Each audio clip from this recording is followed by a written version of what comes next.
77 validated election-related incidents. Ipinag-utos ng liderato ng PNP na agad resolbahin. Si Mar Gabriel sa detalye ng balita. Mar? Isang linggo matapos ang eleksyon, ipinag-utos ni PNP Chief General Romel Francisco Marbil ang agarang pagresolba sa mga naitalang election-related incident. Nais ng general na panagutin sa batas ang lahat ng nasa likod ng mga insidente ng karahasan at pananakot noong panahon ng halalan.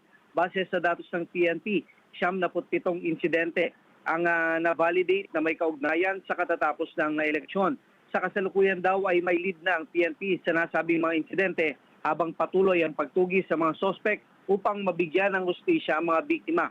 Umapila rin si General Marbil sa publiko na makipagtulungan at magbigay ng anumang impormasyon na makakatulong sa investigasyon sa mga kaso ng election-related incidents. Itinituring ng PNP na matagumpay ang katatapos ng eleksyon kasunod ng anilay record-breaking na voter turnout na umabot sa 81.65%, nakatumbas ng higit 68 milyong botante na pinakamataas daw sa kasaysayan ng midterm election sa bansa.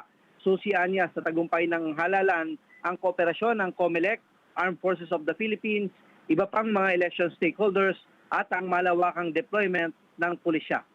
Para sa Mata ng Agila, Mar Gabriel, matatag, matapang, matapat.